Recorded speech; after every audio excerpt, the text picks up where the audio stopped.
Dibawakan oleh penaja utama jelajah jiwa SME, Unify Business, rakan digital pilihan anda.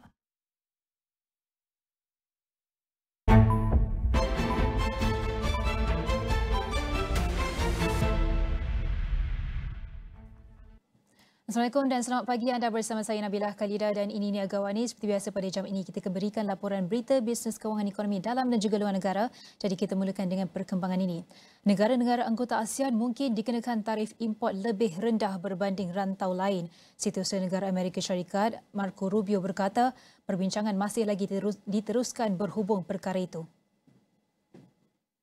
I've received concerns from foreign ministers of every part of the world about tariffs, obviously, but look, at the end of the day, this is about a rebalancing of our trade relationship. Different countries have different rates based on the status of our trade, and then there's always the opportunity to negotiate. We've seen that with Vietnam already, we've seen it with the UK, and I think we'll see it with several other countries over time. Sebelum ini, kedua-dua negara itu berjaya mempersetujui perjanjian perdagangan baru bersama Amerika Syarikat yang menyaksikan tarif dikenakan terhadap mereka dikurangkan. United Kingdom kini berdepan tarif berkadar sifar sehingga 10%, manakala Vietnam berjaya menurunkan kadar tersebut kepada 20% daripada 46% yang dikenakan sebelum ini. Mesyuarat Menteri-Menteri Luar ASEAN AMM ke-58 memasuki pusingan terakhirnya hari ini dan sejak 2 hari lepas perbincangan dalam mesyuarat CC didominasi oleh rundingan tarif Amerika Syarikat iaitu satu trend yang dijangka berterusan hari ini. Jadi kita terus bersama dengan Luqman Haris untuk perkembangan dari ibu negara. Silakan Luqman.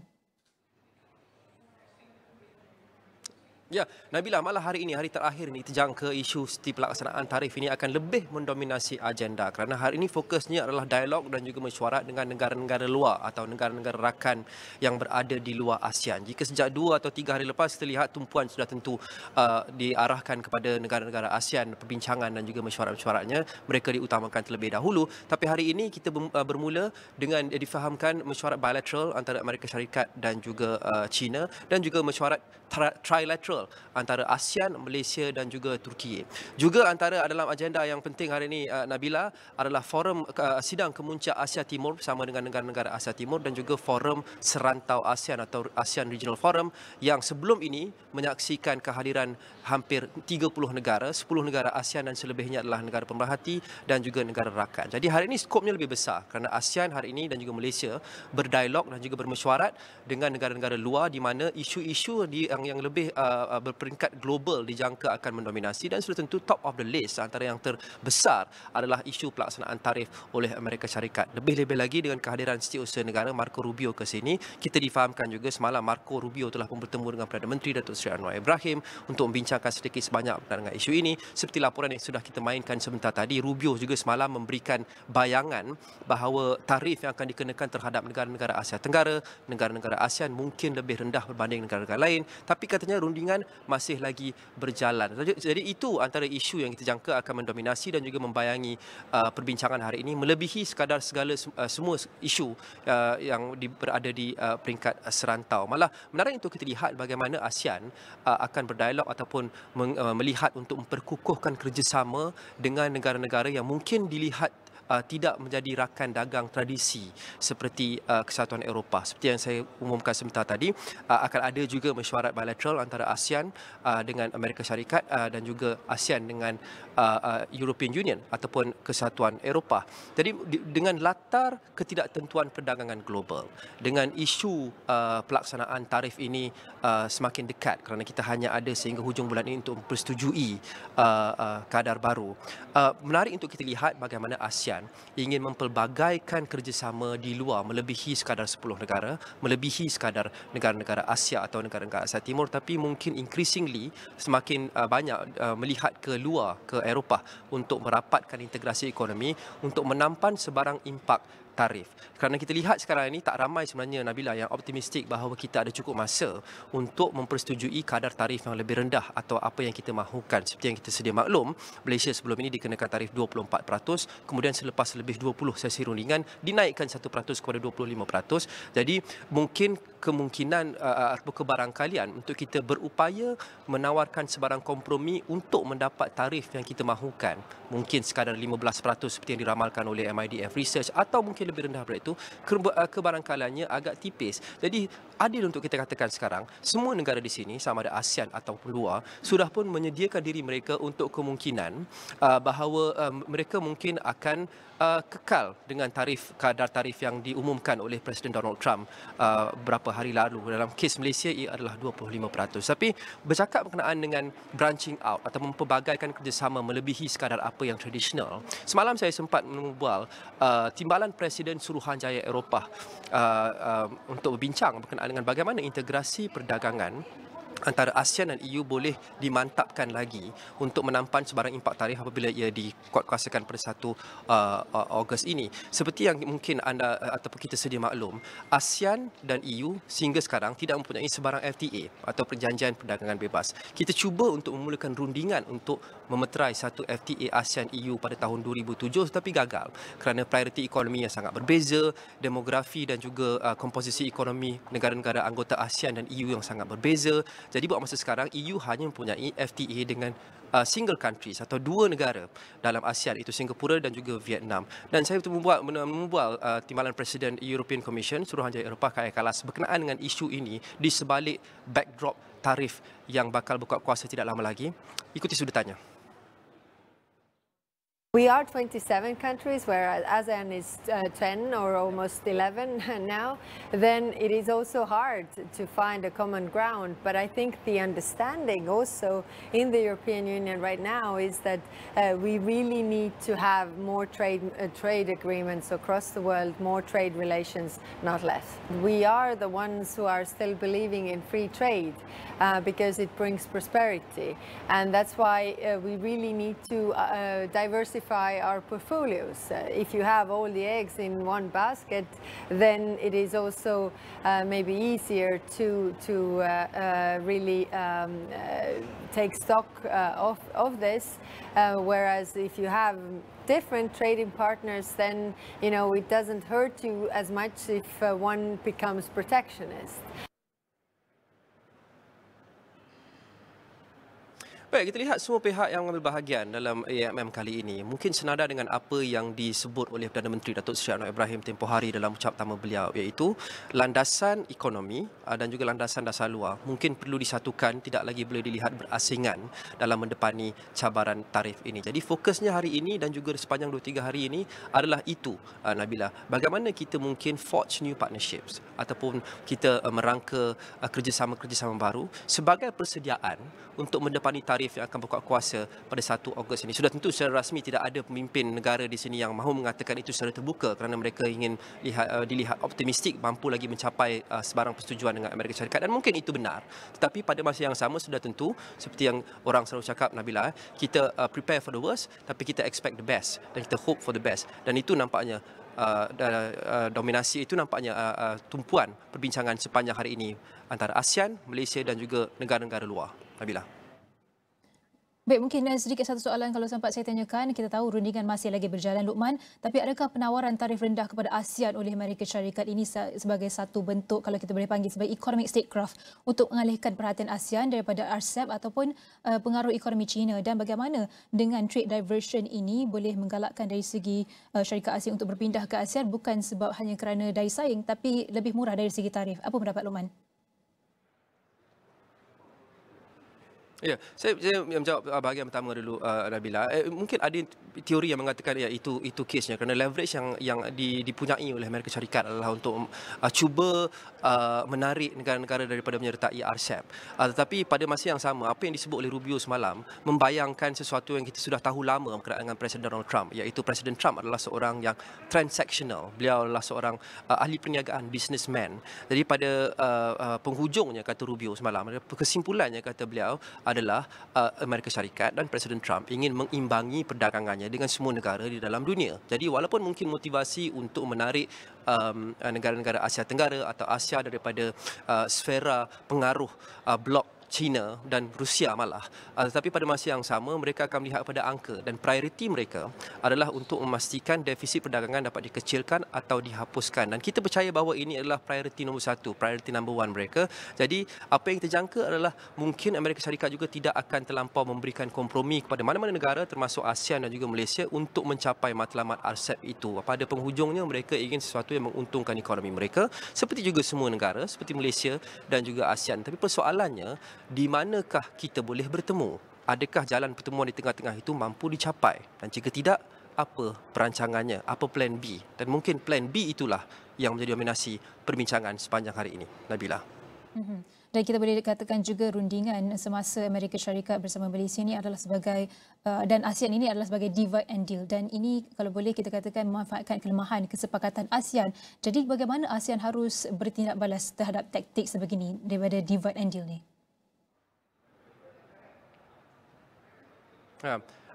Itu adalah satu soalan yang berangkai kerana kita lihat seperti yang kita sudah kongsikan sebelum ini, kita sukar untuk memberikan satu jawapan one size fits all kepada ASEAN, Nabilah, kerana kita seperti kita sedia maklum, bukan seperti Kesatuan Eropah. Negara-negara dalam ASEAN ini statusnya amat berbeza, status ekonominya amat berbeza, status kemajuannya amat berbeza, komposisi ekonomi, demografi dan sebagainya amat berbeza. Malah apa yang saya sembang ataupun berbincang dengan Kaya Kalas, Timbalan Presiden Suruhanjaya Eropah sebentar tadi, juga mengetengahkan perkara yang sama. Sedutan Tumpuan penuh boleh anda ikuti ASEAN jam 6 petang nanti. Tetapi kita lihat bahawa dalam kalangan ASEAN sendiri pun apa yang mereka mahukan mungkin berbeza. Kalau kita hanya memetik 2 atau 3 contoh, perjanjian ekonomi digital DEFA atau A3 sebagai contoh. Saya ingat sewaktu saya membuat liputan mesyuarat Menteri Ekonomi dan juga Menteri MITI, Menteri Luar yang pertama dilangkaui, apa yang disebut oleh Tengku Datuk Seri Zafrul, Menteri MITI adalah sama dan konsisten sehingga sekarang, iaitu perjanjian di peringkat dalaman ASEAN seperti A3 dan DEFA juga amat mencabar untuk dimeterai kerana setiap satu daripada 10 negara ASEAN ini mempunyai prioriti yang berbeza kerana tahap kemajuan mereka berbeza. Mungkin satu negara mempunyai kebergantungan yang lebih tinggi kepada PKS. Satu lagi negara mungkin akan mahu hanya memperkasakan sektor-sektor tertentu seperti sektor perkhidmatan, sektor keuangan dan sebagainya. Jadi untuk mencapai persetujuan bagi perjanjian dalaman juga agak sukar kerana kita berada di takuk dan juga tahap yang berbeza. Jadi untuk mendepani apa yang Nabilah sebut sebentar tadi, untuk mendepani tarif Amerika Syarikat ini juga, itulah cabarannya. Kerana kita mesti mahu bergerak sebagai satu, tetapi adakah itu mampu kita realisasikan, sedangkan prioriti ekonomi ASEAN juga mungkin berbeza. Bukan kita mahu cakap bahawa semangat unity itu tidak ada. Ada, ASEAN centrality itu ada. Tetapi pada penghujungnya, setiap pemimpin negara ini dimotivasikan dan didorong oleh national interest mereka. Dan sama ada mereka boleh mencari jalan tengah untuk menyelaraskan national interest mereka di sebalik segala perbezaan dan present a united front untuk mendepani tarif Amerika Syarikat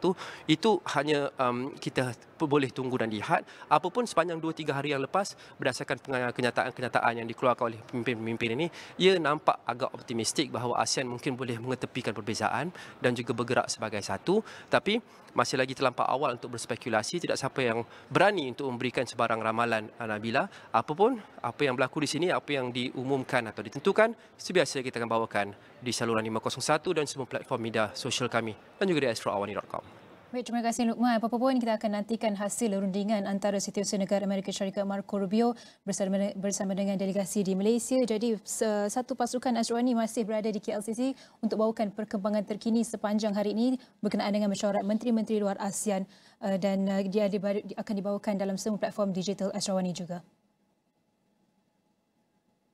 Baik, saya akan teruskan dengan perbincangan seterusnya di mana dalam suasana ekonomi global yang semakin mencabar, Malaysia berdepan dengan pelbagai isu penting daripada kenaikan tarif oleh Amerika Syarikat, persaingan serantau dalam ASEAN hinggalah kepada keputusan dasar monetari oleh Bank Negara. Jadi kita bersama dengan terus untuk memahami dengan lebih mendalam kesan-kesan dasar ini terhadap ekonomi negara. Yang bersedia dalam talian adalah Mior Azlan, pakar ekonomi MIDF Research. Assalamualaikum Mior, selamat pagi. Kalau kita boleh mulakan, kita lihat sidang media yang dibuat oleh Yang Berhormat Menteri MITI baru-baru ini telah memberikan signal bahawa rundingan antara Malaysia dan Amerika Syarikat masih diteruskan.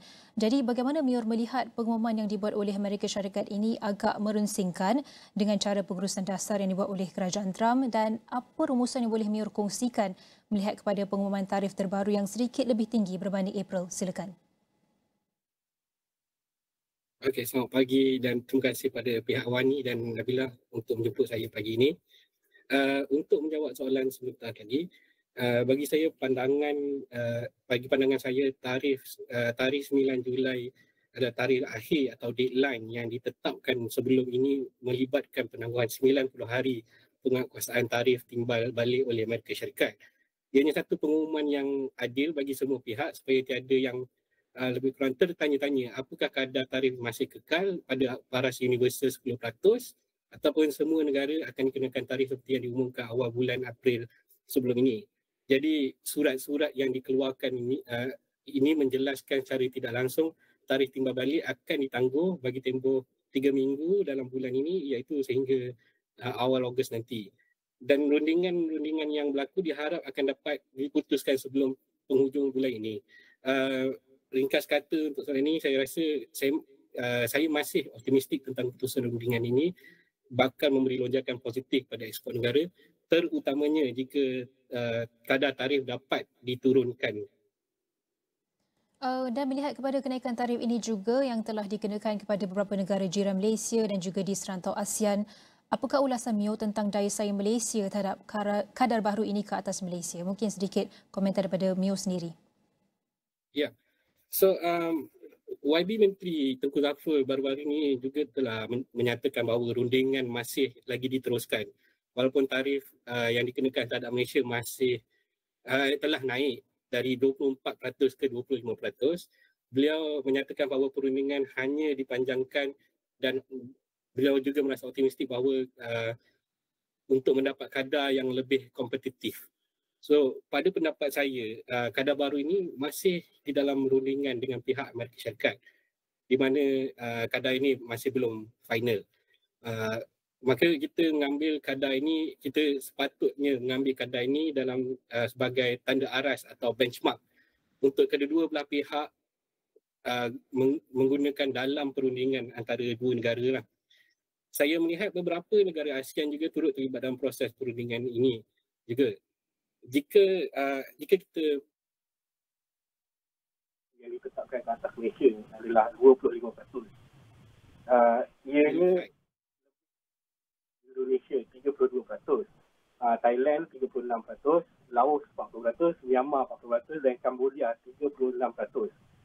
Walau bagaimanapun hanya Vietnam pada kadar 20% iaitu di bawah kadar Malaysia. Akan tetapi kadar Vietnam itu adalah kadar yang telah selesai dirunding. Kadar itu tidak Malaysia yang masih belum selesai berunding hanya berbeza sebanyak 5%.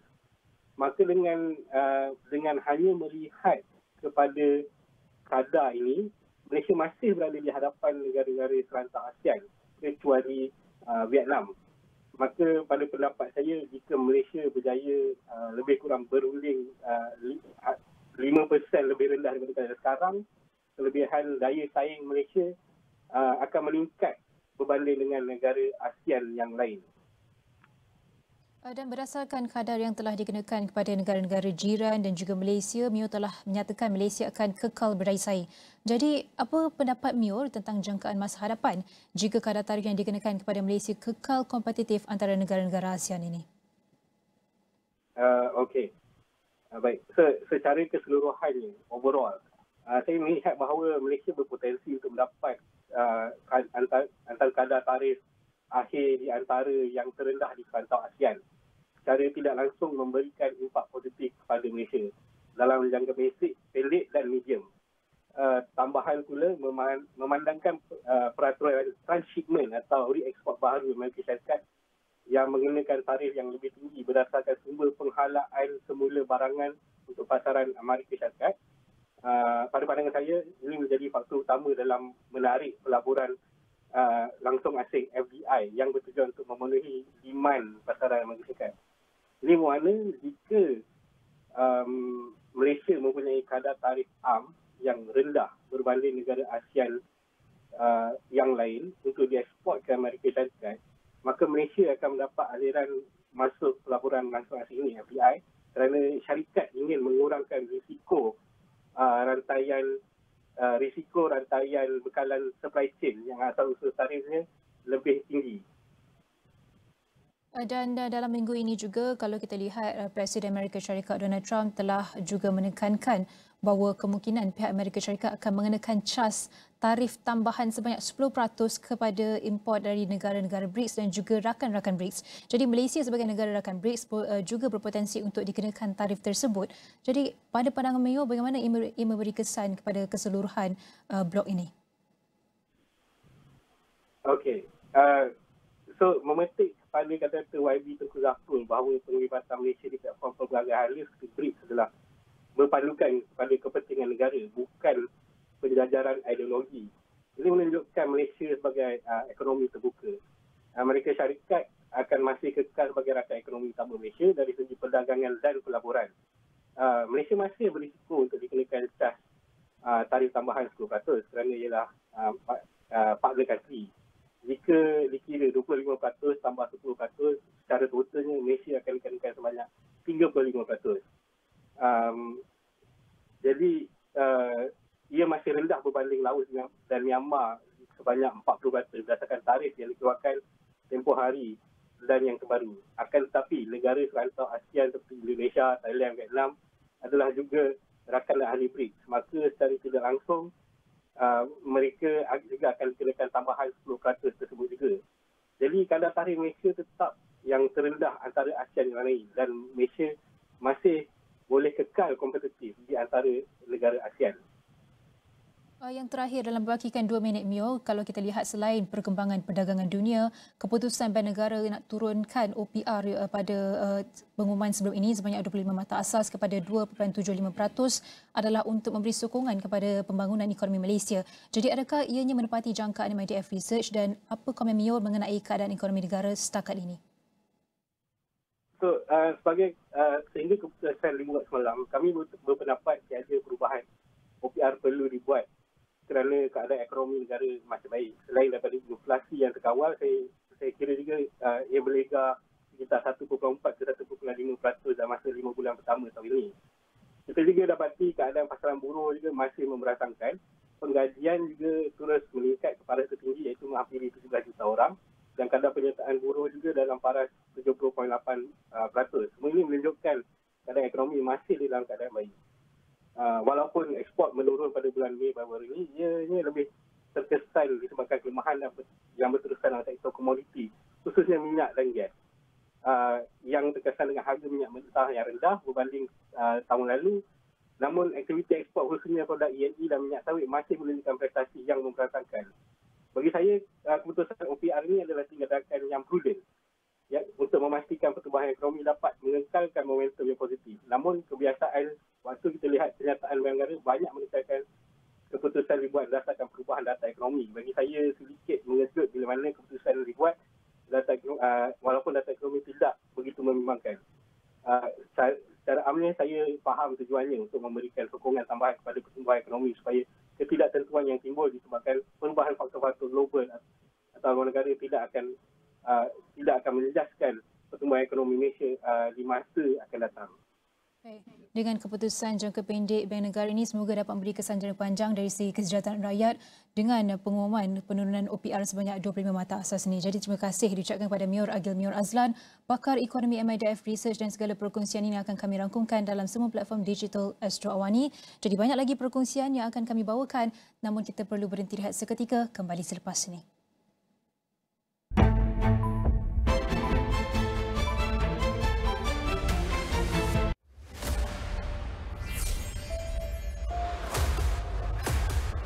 Sekiranya pihak suami menceraikan pihak isteri atas alasan tidak dapat memberikan keturunan, pihak suami wajib membayar penalti sebanyak RM1 juta. Saya setuju. Saya nak kahwin dengan Bila sebab saya sayangkan awak. Kita percayalah yang itu semua rancangan awak. Bila mengidap premature ovarian insufficiency ataupun POI. Maksud doktor, saya mandul. Boleh tak share suami kau dengan aku? Awak ada apa sebenarnya dengan Farah? Cuba bagi tahu saya. Tak ada apa. Sumpah demi Allah tak ada saya. Kakak! Apa sebab kamu masih nak teruskan lagi dengan Nabilah? Atau kamu takut bayar RM1 juta? Mandul bukan pilihan. mulai 14 Julai di Astro dan Astro Go. Ada yang perdebatan bahawa GST perlu dikembalikan semula kerana ada yang mempertikaikan bahawa SST itu tidak efektif. Isu buruh kanak-kanak bukan sahaja dalam bentuk fizikal tetapi juga bentuk moden yang lebih licik dan juga terselindung. Kita tengok buruh kanak-kanak dan ada juga buruh paksa kanak-kanak. Kumpulan FB dikenali sebagai grup budak-budak sekolah rendah yang didakwa menyebarkan gambar remaja perempuan tidak senonoh telah pun ditutup. Datang kamu rangka jelajah jiwa SME 2025 di Kota Kinabalu, Sabah. Ada pelbagai aktiviti seperti sesi perkongsian toko niaga, pameran dan hiburan eksklusif serta banyak lagi. Naik taraf perniagaan anda dalam dunia SME. Tunggu apa lagi? Jumpa anda di sana. Dibawakan oleh penaja utama jelajah jiwa SME, Unify Business, rakan digital pilihan anda.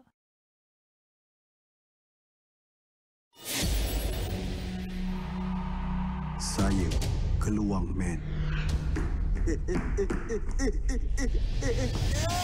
Semua orang ingat kau dah mati, Boran. Kau dapat peluang start balik. Lepas tu ini kau pilih. Sampai bila engkau nak hidup untuk aku, Burhan? Saya nak balas balik apa dia buat dekat Ayah Mat. Keluang Man. Sewa dan tambah koleksi kita enjoy dengan harga istimewa. Sila ke saluran 480 atau store kami.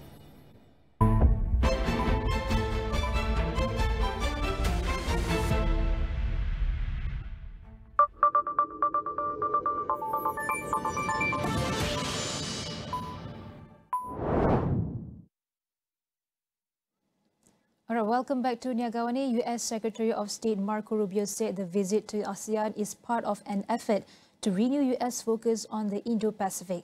However, Trump's global tariff strategy has cast a shadow over the trip after he unveiled steep tariffs from August 1st on 7 ASEAN members, including Malaysia, as well as on close Northeast ASEAN, Asian allies Japan and South Korea. This is where much of the story of the 21st century is going to be written. This is where 2/3 of economic growth is going to happen over the next 25 or 30 years. And many of the countries in Southeast Asia, not only are they some of the youngest countries in the world, but they're about to see an enormous expansion of their labor markets, their labor pool, number of workers. This is a historic, once-in-a-generation opportunity, not just for these countries to revolutionize themselves from an economic standpoint, but further strengthen our relationship. We have over 6,000 American companies that have invested heavily in these economies over the last 20 or 30 years.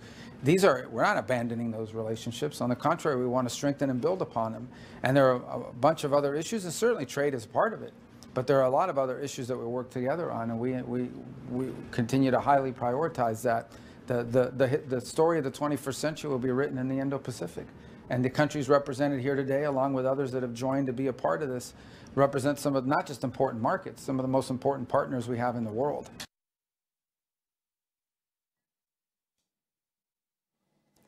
China has always been the most reliable stabilizing force in a turbulent world and the most dependable partner for the ASEAN members to address challenges. Chinese Foreign Minister Wang Yi said that China and ASEAN share similar development concepts, common demands and integrated interests. Wang said when attending the China-ASEAN Foreign Ministers meeting held in Malaysia that China regards ASEAN as a priority direction for neighborhood diplomacy and a pioneer area for promoting the building of community with a shared future for mankind. Wang briefed the achievements of China-ASEAN cooperation and put forward 4 proposals.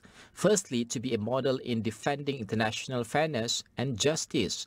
Wang said that China and ASEAN must resolutely safeguard the global system with the United Nations at its core and the international order based on international law. China supports ASEAN's central position in the regional architecture and its greater role in regional and international affairs. China is willing to work with ASEAN countries to practice open regionalism and true multilateralism and make greater contributions to regional and global governance. Secondly, to be a model for maintaining regional peace and stability. Wang said that peace and stability in the region are extremely precious and should be firmly safeguarded, and geopolitical conflicts or bloc confrontations should not be introduced into Asia, adding that China is willing to take the lead to signing the Protocol of Treaty of the Southeast Asian Nuclear Weapon Free Zone. Wang said that the South China Sea is the common home for regional countries rather than a regulatory arena for major powers, and China is willing to expand cooperation with ASEAN countries in areas such as marine environmental protection, navigation safety, maritime law enforcement, and key marine infrastructure, and fully implement the declaration on the product of parties in the South China Sea, advance consultations on the Code of Conduct in the South China Sea, and always keep the initiative on the South China Sea issue in our own hands. Thirdly, to set an example of conducting mutually beneficial and win-win cooperation. Wang said that China is willing to work with ASEAN to build the version 3.0 China-ASEAN Free Trade Area, implement the Regional Comprehensive Economic Partnership Agreement to a high quality and create a high-level free trade network. China is willing to continue to take a high-quality Belt and Road cooperation as the main platform, strengthen connectivity and cooperation in production and supply chains with ASEAN, and create highlights of cooperation in areas such as artificial intelligence, digital transformation, and clean energy. Fourthly, to set an example for promoting inclusiveness and mutual learning, China is willing to continue to advocate dialogue, exchanges, and mutual learning among different civilizations with ASEAN countries.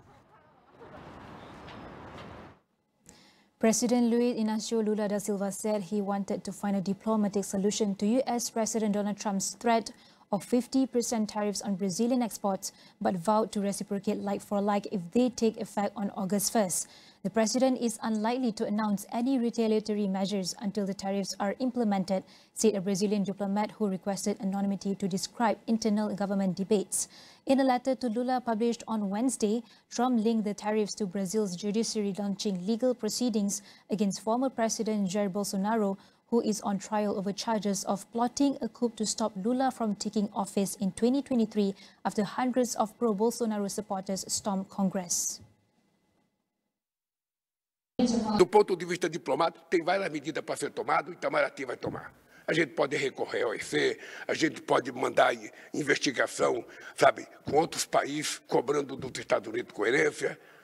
Mas o que mais vai valer é o seguinte: nós temos a lei da reciprocidade que foi aprovada no Congresso Nacional. E não tenha dúvida que primeiro nós vamos tentar negociar. Mas se não tiver negociação, a lei da reciprocidade será colocada em prática. Se ele vai cobrar 50 de nós vamos cobrar 50 dele. Eu quero que o Trump cuide dos Estados Unidos para os americanos. Eu quero que os americanos melhorem de vida. Eu quero que os americanos vivam democraticamente. Só respeito o direito do brasileiro também viver. Do jeito que você gosta do povo americano, eu gosto do povo brasileiro. E na minha vida, quem decide as coisas é o povo. Eu sou brasileiro, gosto do Brasil e não desisto nunca.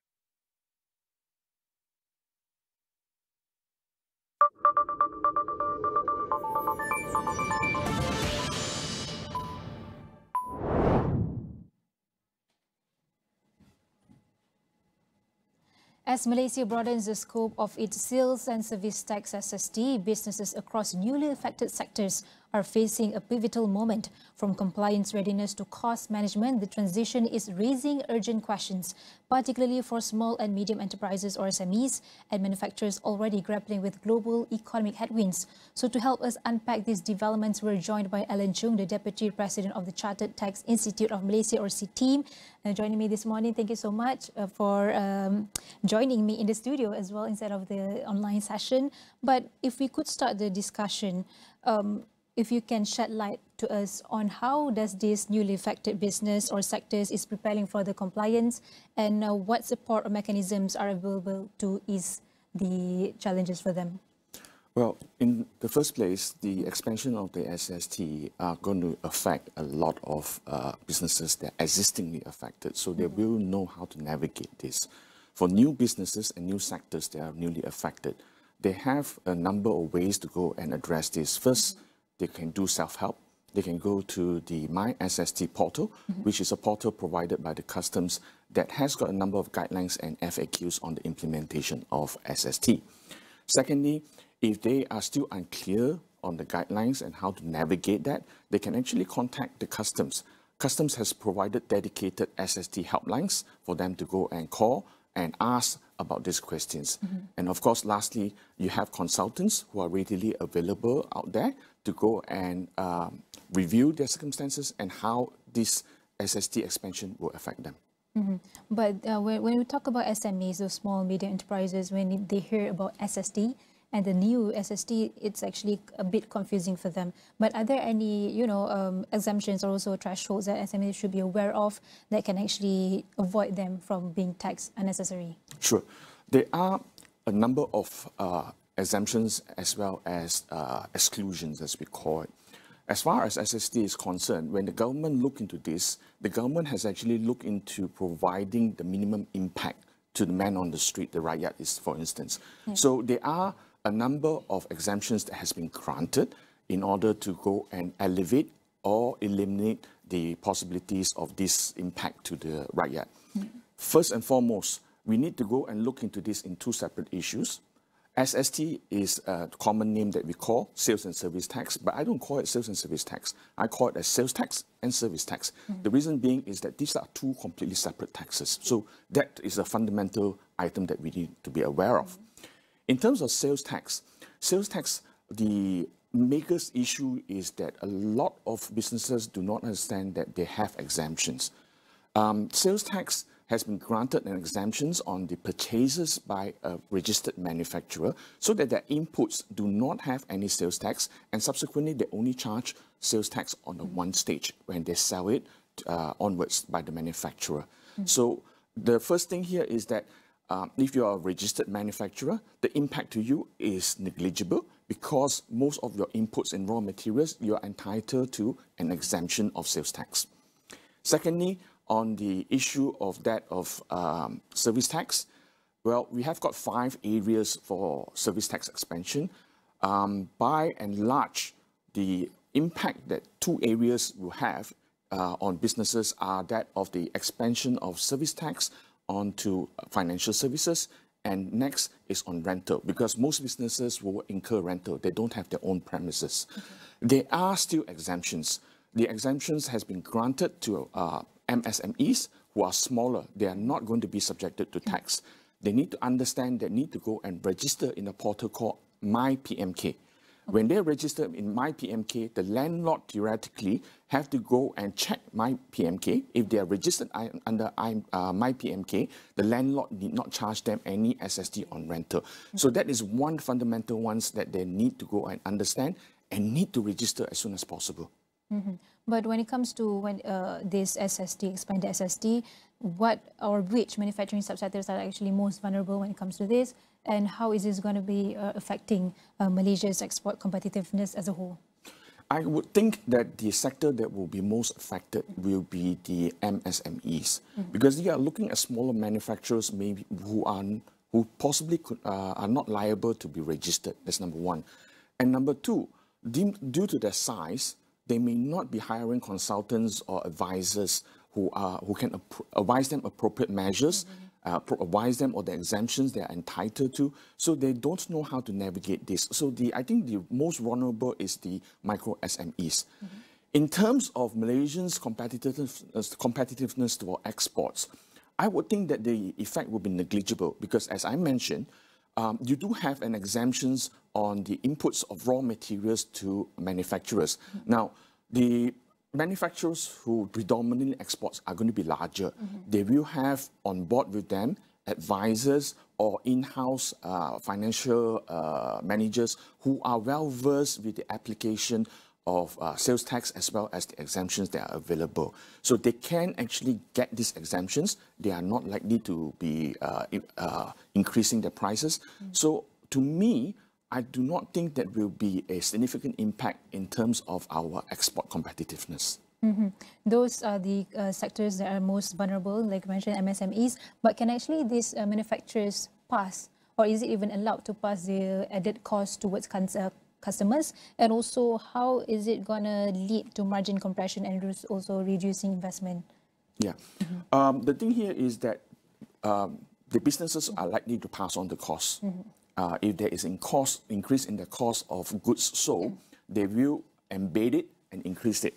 But the question here is that how is these businesses or manufacturers affected? The impact varies greatly, right? So if you are renting predominantly, you get the service tax on your rental, but rental is just one component of your cost. The composition of your cost varies very greatly. So you're having the service tax, which is a small amount onto your rental.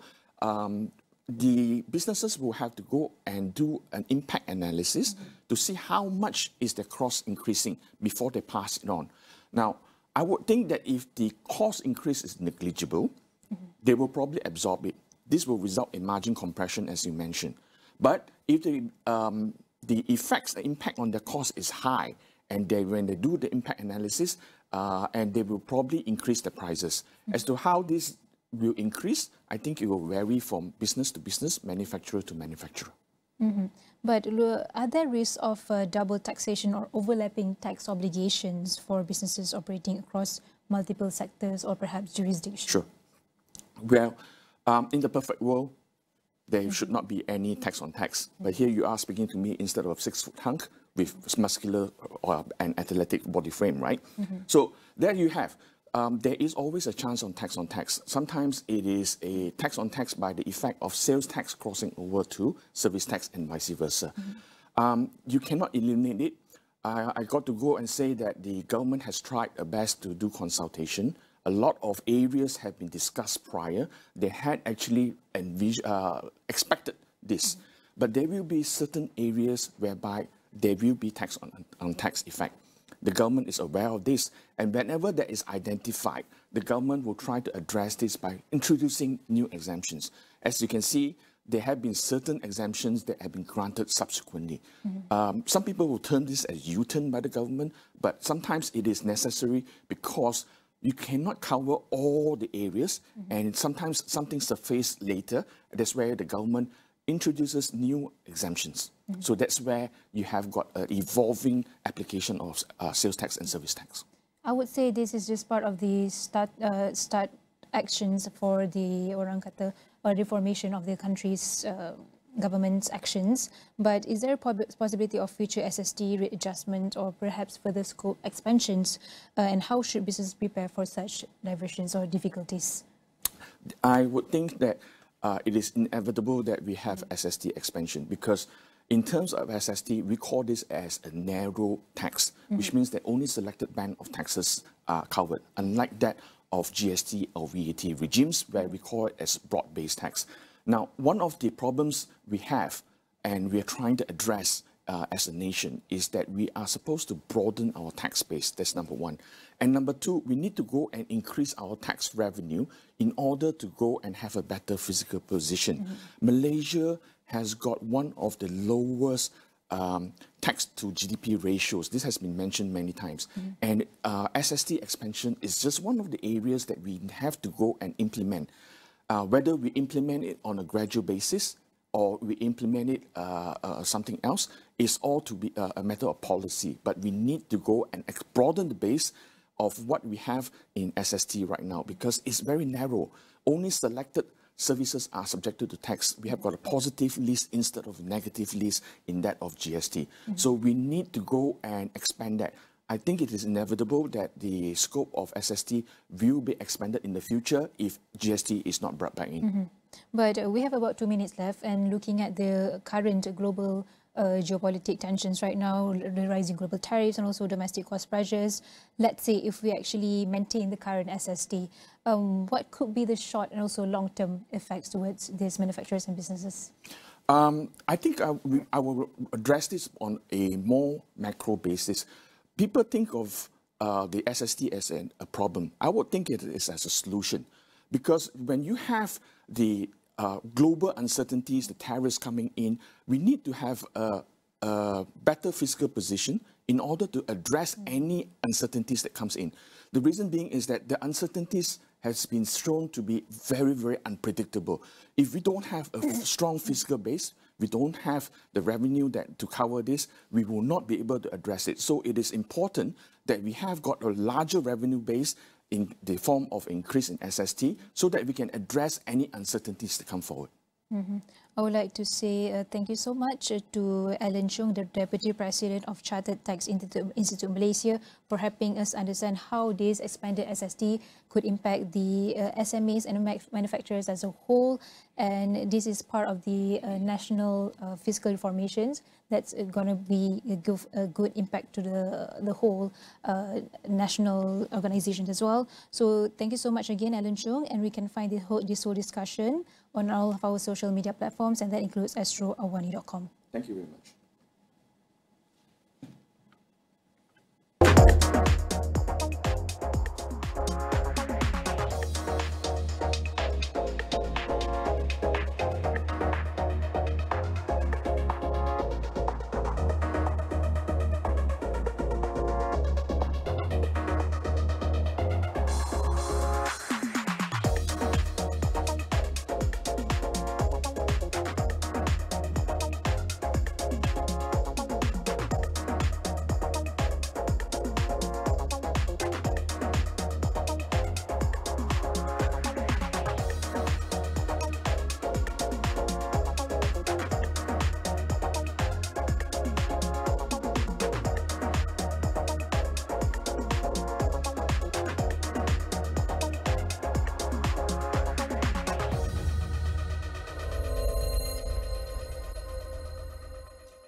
Baik, pada waktu ini saya akan kongsikan satu data dan juga statistik yang telah dikeluarkan oleh Jabatan Perangkat Malaysia semalam, iaitu berkenaan dengan tenaga buruh Malaysia pada bulan Mei 2025, dan ini penting untuk kita tahu bagaimana pergerakan ataupun prestasi bilangan pengangguran dan juga kadar pengangguran di Malaysia. Baik, saya akan mulakan tunjuk terdahulu bilangan penganggur. Kita dapat saksikan bilangan penganggur turun kalau kita bandingkan antara bulan ke bulan dan juga tahun ke tahun, dan pada waktu ini bilangan penganggur adalah seramai 522.4 ribu dan turun sebanyak 0.7% antara bulan ke bulan dan 5.7% kalau kita bandingkan antara tahun ke tahun. Ini adalah kita dapat saksikan bandingkan antara bulan pada April 2025 bilangan penganggur adalah seramai 525.9, manakala pada bulan yang sama tahun sebelumnya adalah 554.1 ribu. Itu adalah bilangan penganggur.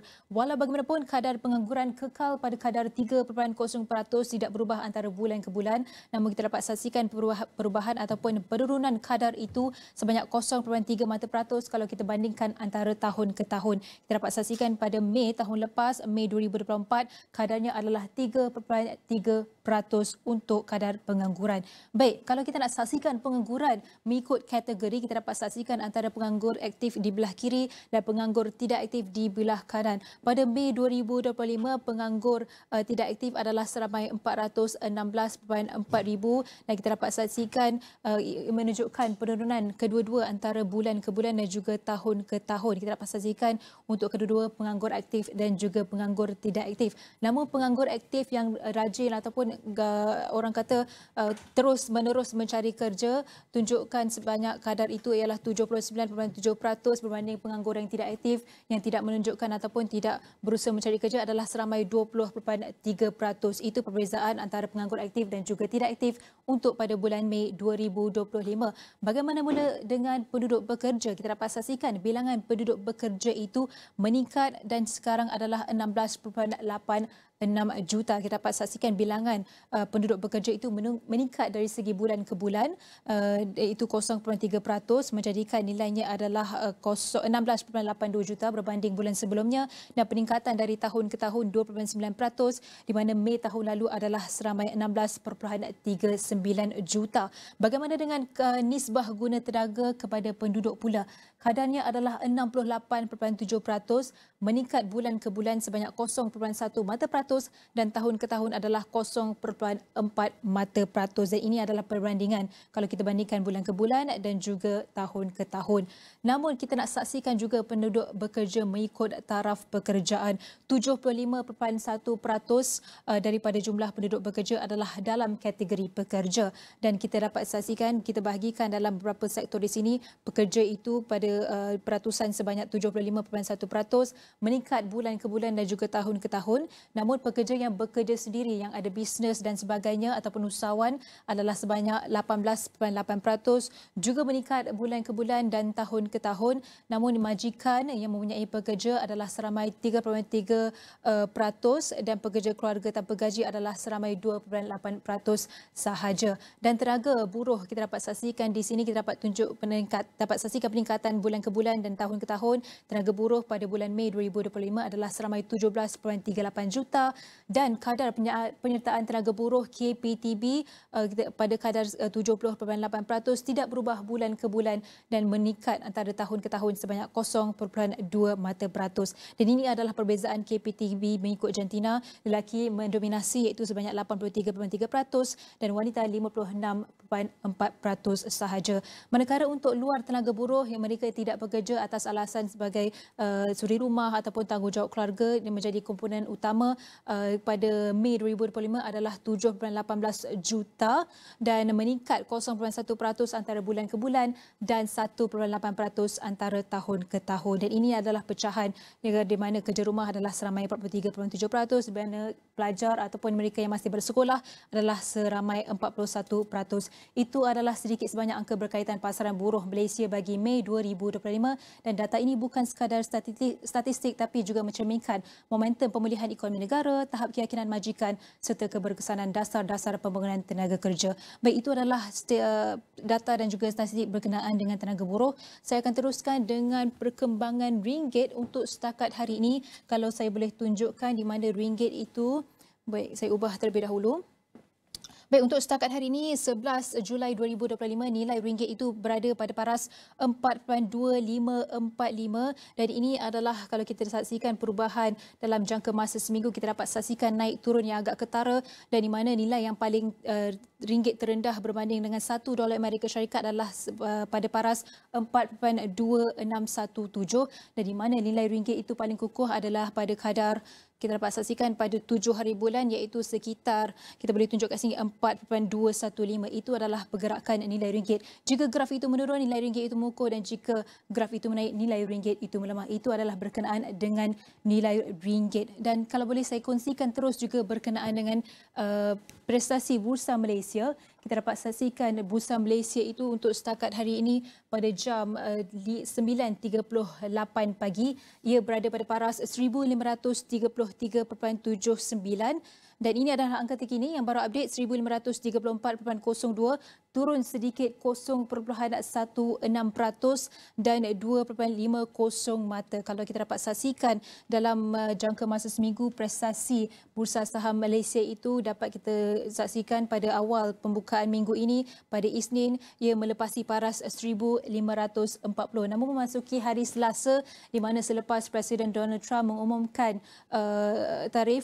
tambah tarif kepada 25% daripada 24%, kita dapat saksikan penurunan prestasi FBM KLCI itu sehinggalah mencecah ke paras sekitar 1,526.87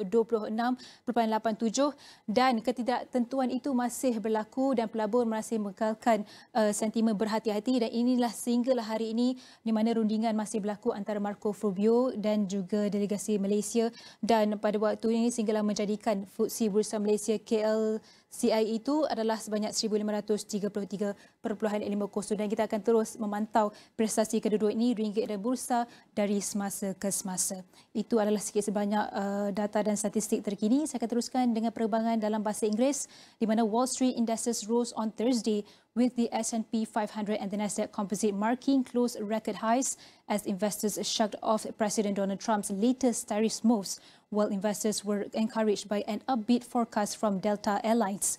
Delta shares rallied 12% after the carrier forecast third quarter and full-year profits above Wall Street estimates. The sector rallied with United Airlines adding 14.3% and American Airlines climbing 12.7%. The Dow Transportation Index, widely considered as economic barometer, hit its highest since late February. Apart from that, the minute meeting from the Fed will play a crucial role. Obviously, the Fed is going to be important. They continue to have to toe this line between are tariffs and deportations going to be inflationary? You know, we don't hear a lot of talk about deportations, but they could potentially have a big impact on the profitability of certain industries, won't be every industry, and could, drive prices up as well.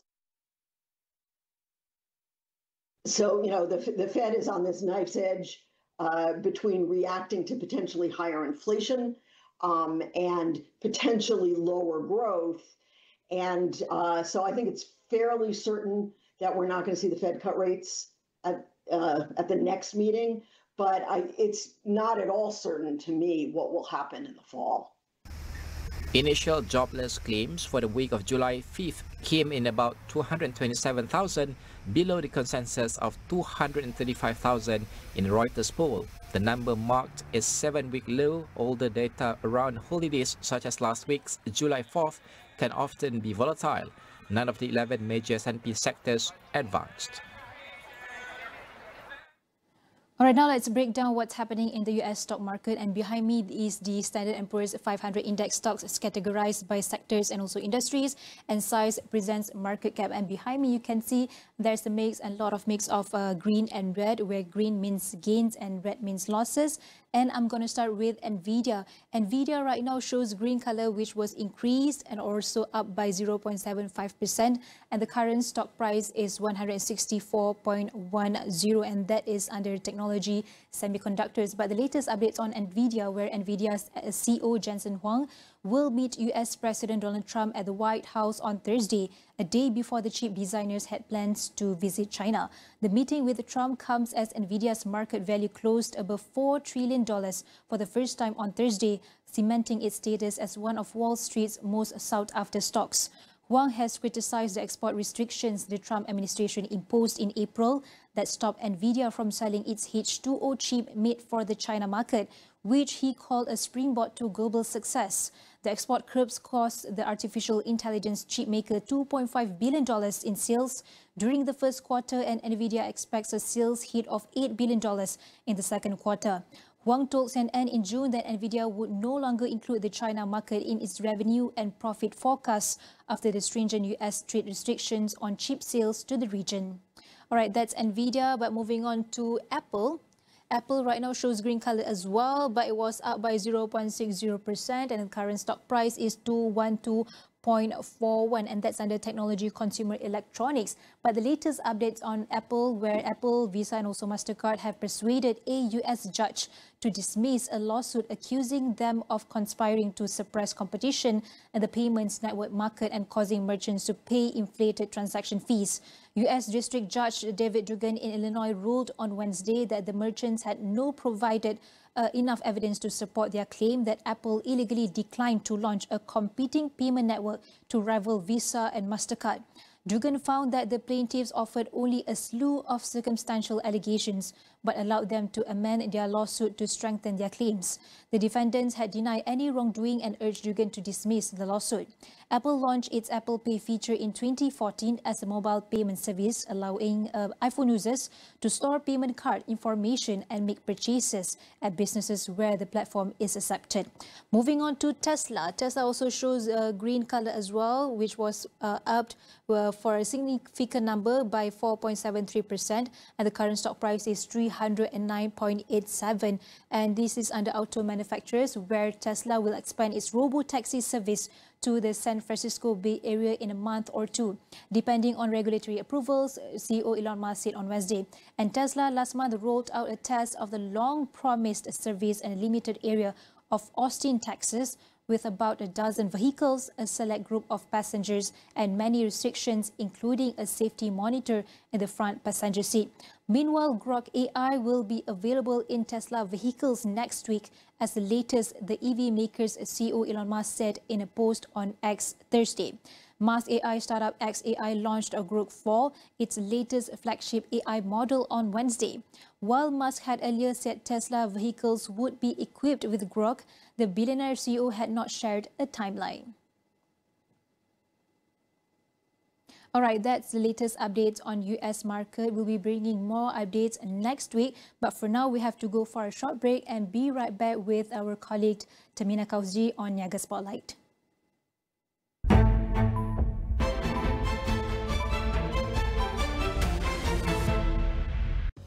tariffs on imports of products from China reaching up to 145%.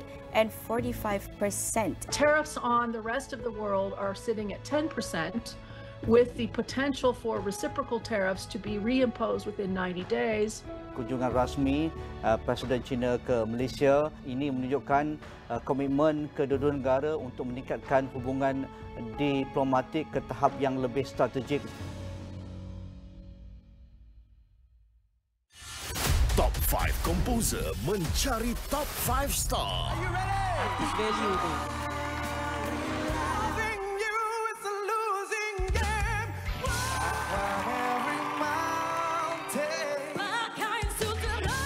Dia dah nak cerita pasal pitching. Singer atau star yang dicari? It sounded pleasing. You are a star in the making. Star mana mempunyai graviti tersendiri? Race the Star Malaysia di Astro Ria dan Astro Go.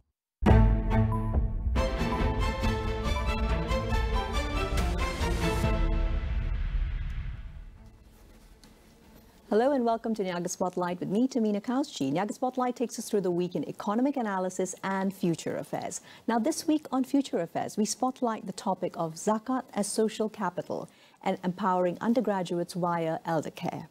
Now, to frame the issue, Malaysia's Zakat funds, the obligatory Islamic financial contribution collected each year, often reaches 740 million ringgit annually across states. Yet, its transformative potential as community credit system remains underutilized. Today, we investigate how Zakat, when deployed through innovative structured partnerships like a community credit fund, can directly empower vulnerable groups, boost youth economic resilience, and also strengthen elderly care. We spotlight community credit not as charity, but as a social financing tool, blending Islamic finance principles with youth and elder care policies, all while addressing Malaysia's dual crisis, in this case, student poverty and aging population care. Now, earlier this year, the Education Ministry confirmed that over 10,000 SPM candidates were absent from their national exams. Many of them were working gig jobs, some as food delivery riders, just to support their families. Thousands of our youth are clearly being priced out of higher education. That brings us right back to the millions of ringgit in Zakat, close to 800 million ringgit annually, as mentioned, and yet very little of this funding is structured to support sustainable long-term empowerment of students in need. Now, what if Zakat wasn't treated only as charity? What if it became community credit, a financial bridge, not a lifeline, which allows students to earn stipends through meaningful social service?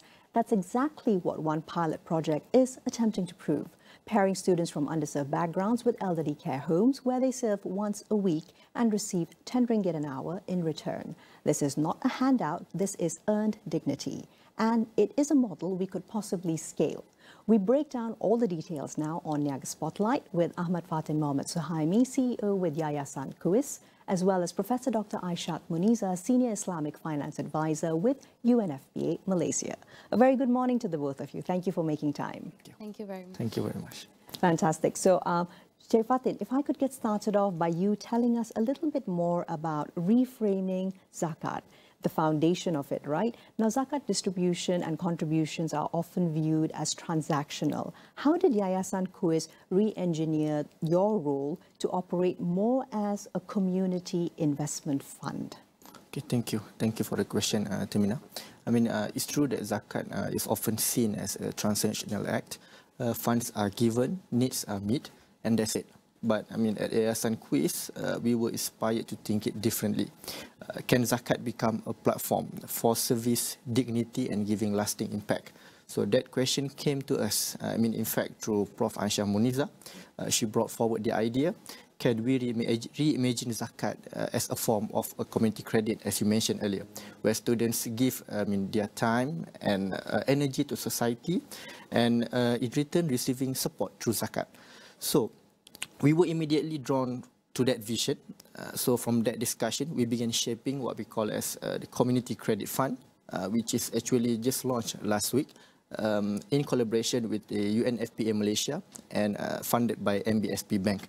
So in Yayasan Kuis, as a university-based foundation, I mean, we are closely aware of the student challenges, and many come from low-income households. They may receive Zakat occasionally, but still their financial stress remain. So affecting not just their studies, but I can say in terms of their confidence and hope for the future. At the same time, we observe also another group, our elderly group, especially those in care homes. So interestingly, many of our students in our university actively, involved in elderly programs. So that's when we saw the opportunity. What if we can connect the youth and elder, not through charity, but some sort of meaningful exchange. So that's how the Community Credit Fund turned into reality. So under this program, as also what you mentioned earlier, so students volunteer at elderly care homes. They spend time with the elderly groups, giving companionship, maybe just simple as reading books, offering conversation, and in return they receive a stipend, not as a salary, but as a recognition for their service, which is funded by Zakat. So this initiative embeds values of ta'awun, or mutual cooperation or mutual support, and also maslah, which is give public benefit. So we try to design this initiative to create economic values in terms of enhance students' employability, and thus transforming Zakat into a catalytic tool for inclusive development rather than just a passive handout. Absolutely, and I truly see the interjections whereby which essentially students are earning through care and not through consumption. Thank you very much, Fatin. From there, Prof. Aishat, I'd love to move into you explaining to us a little bit more about the ethos behind this. Now, Zakat, of course, in essence, it functions as a way to redistribute wealth amongst members of society, from the more fortunate to the less. Now, this pilot shows its potential as social capital. Let's spread the net a little bit wider and speak about Islamic finance principles and what type of paradigm shifts you feel are important to harness this kind of pilot project so that it can have even wider impact. Thank you very much for that great question. Normally, as you have correctly pointed out, Zakat is considered as a one-time giving charity act. That's right. But if we look at how Zakat is perceived in the context of Maqasidu Sharia, we understand that it is not about giving.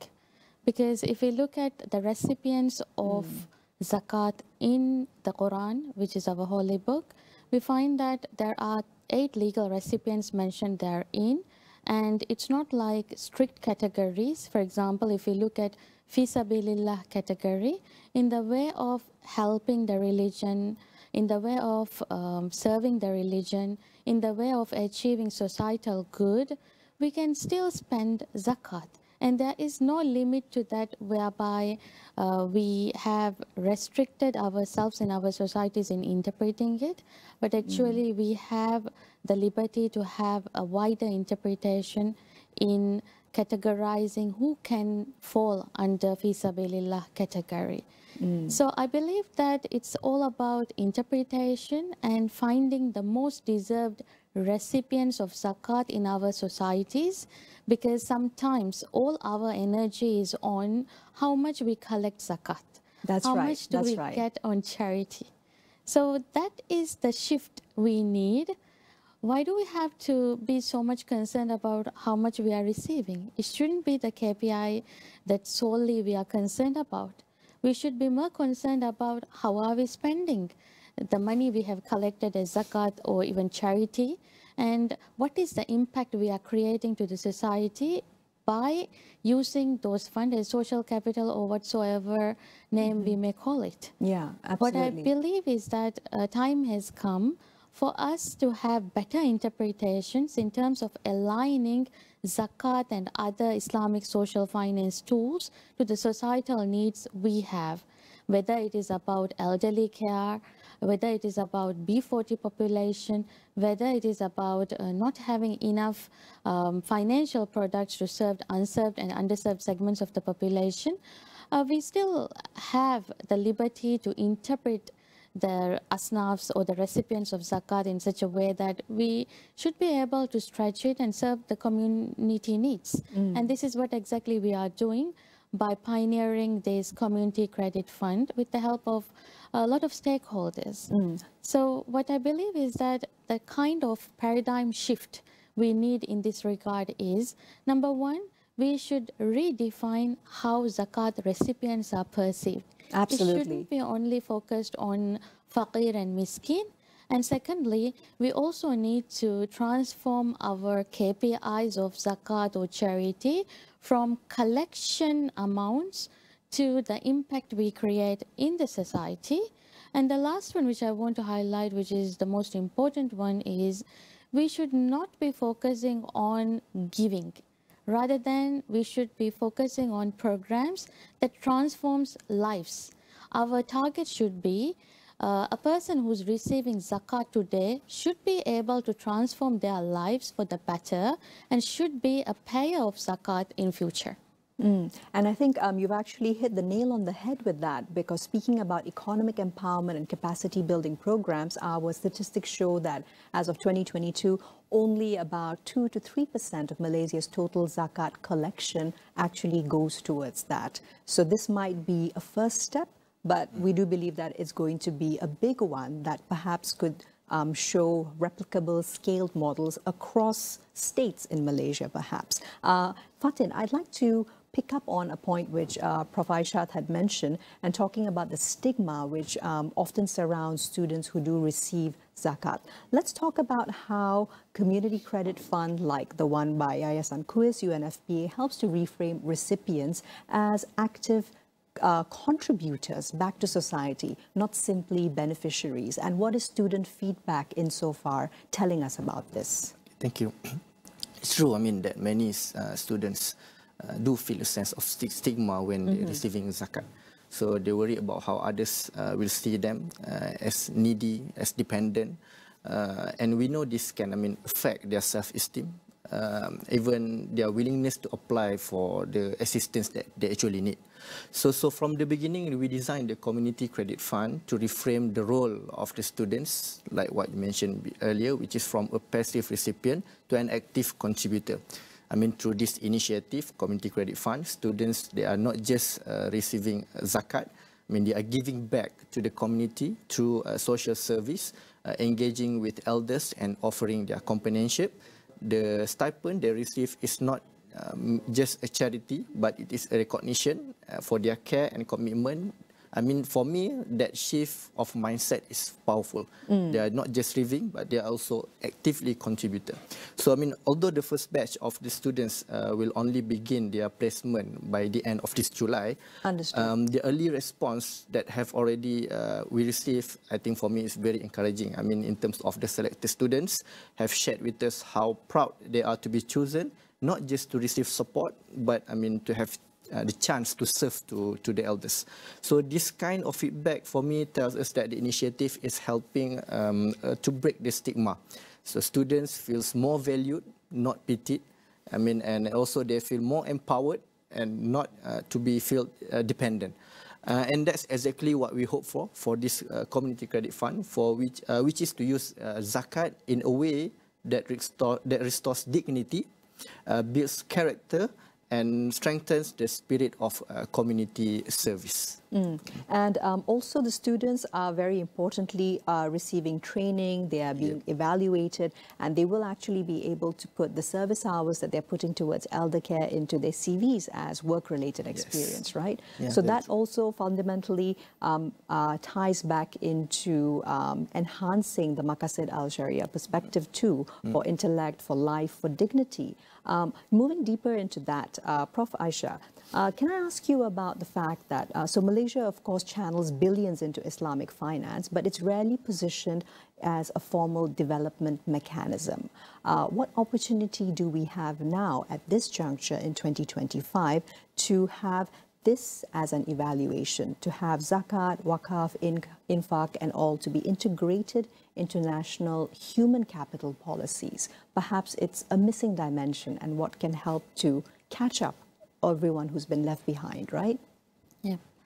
I believe that Malaysia is leading in Islamic social finance if you look at it from a global context. Right. If you look at what Securities Commission Malaysia, Bank Negara Malaysia has pioneered in this regard, they have actually integrated social finance into the Islamic financial system.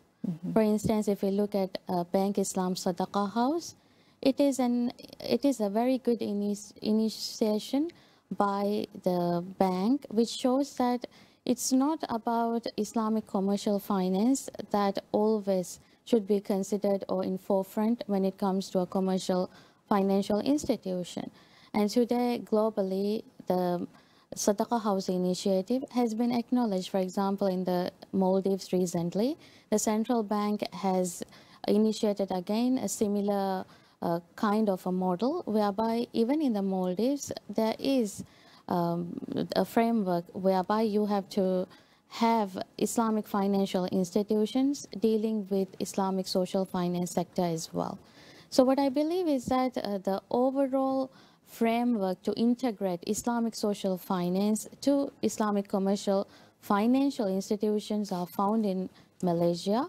However, what we are lacking today is the interpretation of how we can widen the horizon of using zakat or charity funds to those who are in need.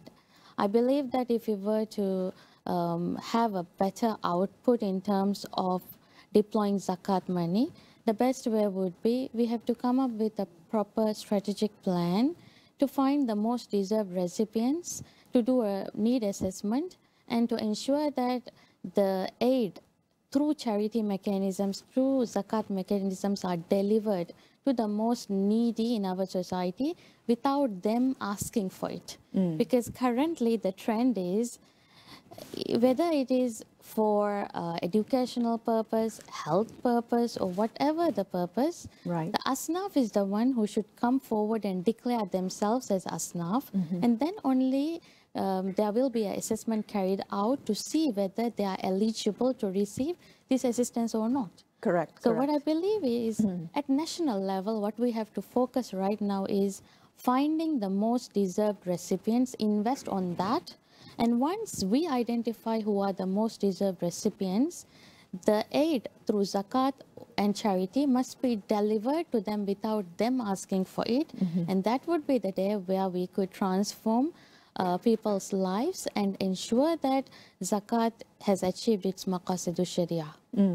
And I see clearly how the current policy disconnect can actually be closed quite rapidly if our national development planning was also cognizant and wanted to make full use of the available zakat funds through the manner in which you've described. I can also perhaps think of the way in which perhaps in the near future, zakat boards may also be able to operate as catalytic funds. There are quite a few interesting areas of economic opportunity and employment for youth. We're talking about social care, apprenticeships like what you have been doing. There's also green youth employment, and very often those from the underserved backgrounds, those youth are the ones who have least access to the training and the technical skills which would make them employable in this new and firm future of work that's actually already here. Thank you, Prof. Aishat. From there, Fatin, I'd like to go back into the pilot program itself. Now, this pilot targets 25 students for a starter. And what is your vision, hopefully, for scaling this model across universities and maybe even states in Malaysia? And what kind of structural or even faith-based governance issues need to also be addressed to ensure all goes smoothly? Okay, thank you. I mean, yes, the pilot starts small, I mean, with just 25 students. But I mean, from the very beginning, our vision has gone far beyond that number. I mean, also with the support of UNFPA Malaysia and our strategic partners, we are not limiting this initiative only to Malaysia alone. After the pilot, we plan to lay the groundwork for scaling. Maybe first we started with other universities, and also we go to other states in Malaysia, and then globally, and adapting it to the diverse socio-economic and cultural context in Muslim majority countries. So our aim is to create a globally replicable zakat for service framework rooted in Islamic values but responsive to local needs. So more significantly, in collaboration with UNFPA Malaysia, so we are working toward establishment what we call as a community credit exchange. A bold new platform, I mean, where community service is formally tokenized and valued, The idea is simple. Just as the world has what we call as carbon credits for offsetting environmental impact, we envision a community credit system where acts of care, tutoring, social work can be quantifiable credit. So this credit can be bank, trade, or even offset. For instance, an institution that lacks manpower could support another by funding community credit activities. So it's a mechanism to incentivize dignity-based volunteerism and to reframe unpaid care as a measurable contribution to society. To mainstream this, of course, we will need support from religious governance bodies to endorse the notion that Zakat can support this kind of structured service, not just financial need, but with clear Sharia parameters, strong impact metrics, and digital accountability tools. This model, I think, is not only scalable, but it's a transformative model. Exactly. And also another interesting data point that we have is Malaysia overall has roughly about 500,000 tertiary students at any given point. If only 5% of those, who are of course Muslims, from those undergraduates were then engaged in service-linked Zakat programs, that actually represents perhaps even tens of millions of Zakat-related funds, which are then dispersed accordingly and for direct and actionable turnover at good. However, it's also an opportunity perhaps for state-level Zakat fragmentation to also be quickly addressed so that everything becomes perhaps more digitized. There is a better framework for tracking and accountability. And as Prof. Aishat was mentioning, it of course makes sure that the funds go out from identified parameters, not at the request of the ASNAFs. Prof. Aishat, I'd also like to go into discussing a little bit about the fact that, of course, most underserved graduates, they would also then be coming from B40 households. These remain excluded from formal credit lines. Now, how feasible is it then to develop Zakat-linked Sharia-compliant, perhaps microcredit systems for such students? Definitely, there is scope and potential for that in our societies. But the thing is, when we look at it from a profitable perspective or an angle, it becomes something which is not so feasible to most of the commercial financial institutions out there. This means that more work needs to be carried out in terms of catering this needy segment of the population through Islamic social finance. I believe that there is a strong potential in Malaysia and elsewhere in the world where we have the same issue, and it can be resolved through, for example, we can come up with micro muloraba models or musharaka models, or even we can have micro different types of financial models being implemented across not only through Islamic financial institutions, but they should be led by the universities themselves. For instance, in the case of University Islam Selangor, it is not the university per se who's dealing with the community credit fund, right? They have Yayasan Kuis, which is a designated foundation that deals with those students who are in need to provide them scholarships and better opportunities in terms of sustaining their financial needs while they are at the university. So with this model, what type of extension do we need? What we need in terms of extension here is coming up with innovative Islamic social finance tools or models that could be implemented there. You call any type of Islamic social finance tools, for example, Zakat, Sadaqah, Waqf, or even commercial financial tools, for example, Mularaba, Musharaka, Ijara, whatever the name we have here, it has the potential to be used as a social finance or microcredit type of tool as well. So if you ask me what is lacking right now is, I think, the willingness. We need to change the attitude of giving. We need to ensure that we create societies where every student, every citizen is responsible for their own needs. There shouldn't be a perception that if you are in need, one-time assistance should be provided. Because right? it also impacts your non-material well-being as well. Exactly. Could I have perhaps a short and brief insight from you as well, looking at the fact that this model in particular, it is funding students to provide companionship, care, work which is quite often feminized and unpaid. Now, could Zakat serve as a tool perhaps to formally value such unpaid care labor that is taken on by women, but within the Islamic economic frameworks? Definitely. Again, it's about our interpretation and how willing are we to serve this unserved and underserved segment of the population. What I believe is that if we were to come up with a more feminine Maqasidu Sharia approach, definitely we can interpret fi sabilillah category of zakat in such a way that anything that is disrupted in our society, anywhere we need help, financial assistance, we could utilize zakat as a resource that is transformational, so that people will not be begging for help, or they might not be neglecting the societal care needs and going for work, sacrificing the bigger picture. In the bigger picture, what we see is sacrificing the national development in such a way that there are neglected segments of the population who are uncared for, because there is no holistic system to cater for them. So in short, of course, we are able to use zakat in such a way that we could take care of those who are taking care of like elderly population, even children, but who are not recognized in terms of payments. Clearly so. Thank you very much, Prof. Aisha, as well as Fatin, for the most interesting discussion. Well, today's discussion shows the potential of zakat to function not just as a religious obligation, but perhaps as a more strategic lever for inclusive development. If integrated into national education, elder care, and youth empowerment policies, models like this one could redefine the role of Islamic finance in Malaysia's socio-economic agenda. Well, that's all we have time for today on Niaga Spotlight with me, Tamina Kausji. We'll see you again next week with more economic analysis and insights. Here's to a productive week ahead.